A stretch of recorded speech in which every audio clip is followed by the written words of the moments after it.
কাঞ্চনমালা আর কাঁকনমালা।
অনেক দিন আগের কথা।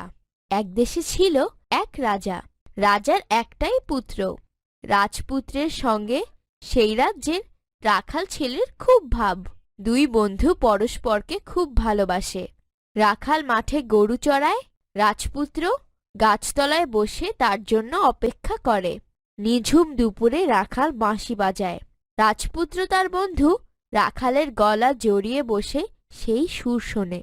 বন্ধুর জন্য বাঁশি বাজিয়ে রাখাল বড় সুখ পায়, আর তা শুনে রাজপুত্রের মন খুশিতে ঝলমলিয়ে ওঠে। রাজপুত্র বন্ধুর কাছে প্রতিজ্ঞা করে বড় হয়ে রাজা হলে রাখালকে তার মন্ত্রী বানাবে। তারপর একদিন রাজপুত্র রাজা হয়। লোকলস্কর সৈন্য সামন্তে গম গম করে তার রাজপুরী।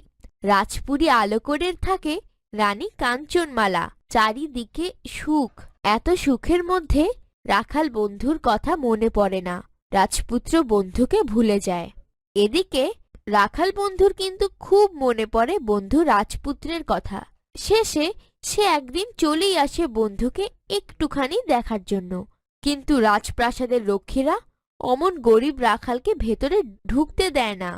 মন ভরা কষ্ট নিয়ে সারাদিন প্রাসাদের দরজার সামনে দাঁড়িয়ে থাকে সে। রাজার দেখা মেলে না। দিন শেষে মনের কষ্ট নিয়ে দুঃখী রাখাল চলে যায়। কেউ তা জানে না। এক রাতে রাজা ঘুমাতে যান, কিন্তু ভোরবেলা যখন তার ঘুম ভাঙে তখনই দেখা যায় কি সর্বনাশ ঘটেছে। রাজা দেখে যে তার শরীরে গেঁথে আছে অগুনতি সূচ। রাজা কথা বলতে পারেন না, শুতে পারেন না, খেতেও পারেন না। রাজ্য জুড়ে কান্নাকাটির রোল পড়ে যায়। রাজা বোঝেন প্রতিজ্ঞা ভঙ্গের সেই অপরাধেই আজকে তার এই দশা। রানী কাঞ্চনমালা চোখের জল মুছতে মুছতে রাজ্য দেখাশোনা শুরু করেন। শব্দগুলো পাঠ থেকে খুঁজে বের করি, অর্থ বলি।